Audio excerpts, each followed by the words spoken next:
saying that whatever happens in Vegas stays in Vegas.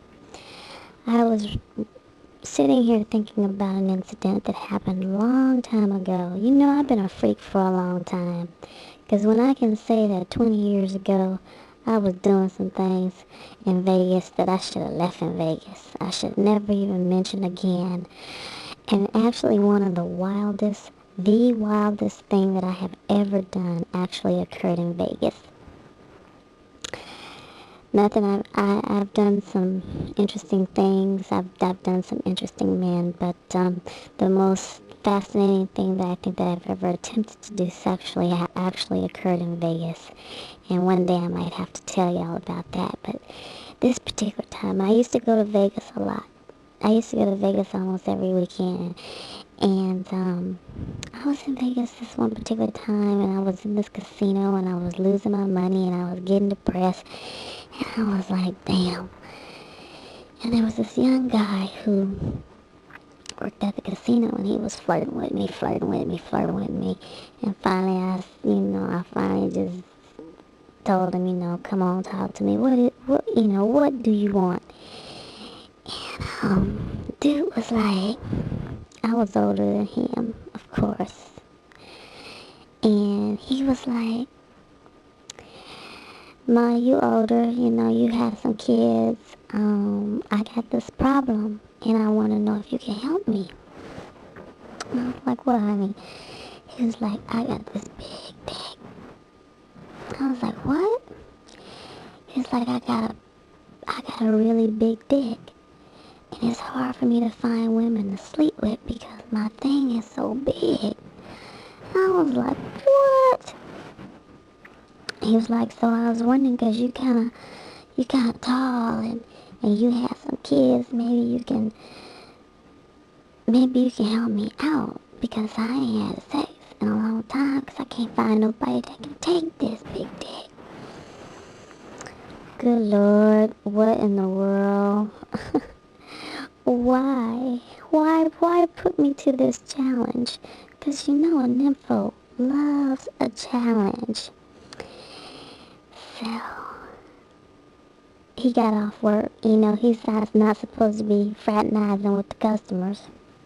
He got off work, came to my room, we talked, and I was like, okay, tomorrow we gonna make this happen. We gonna work this out.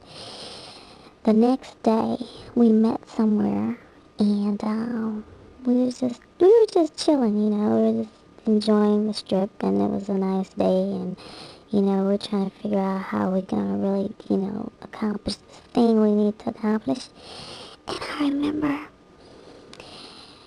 we were sitting outside at a cafe or a patio or something. I think it was at the Imperial Palace. And I sat on his lap.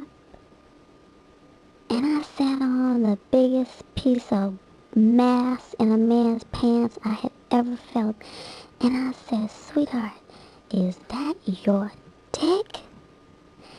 And he was like, yeah. And I was like, damn. Oh my goodness. And that was the first sort of idea that I had that this guy's thing was really, really huge. So later on that night, I don't know how it happened, but we wound up in a car, in the back seat of a car.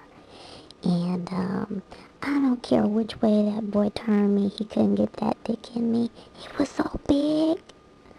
Oh my goodness. One man shouldn't have all that kind of meat. I felt sorry for him because I was like, I really didn't understand that a man's penis could be that big. It's like, what do you do with it when it's that big? Nothing but play with it yourself, I guess. I was so embarrassed. And,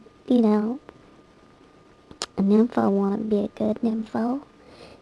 She want to please the guy. But, I couldn't even get that thing in. I was like, baby, you out of luck here. And, from that, ever since then, and that was many, many, many years ago, ever since then, I had a fear of a big dick. I mean, seriously, I have a fear of a big dick. If a guy tell me that he's like over 7 or 8 inches, I won't even mess with that. Somehow that just kind of screwed up my head. Because I felt like I had failed or something. I don't know. But yeah, I got fear of a big dick. Mm-mm. Oh, and it hurt.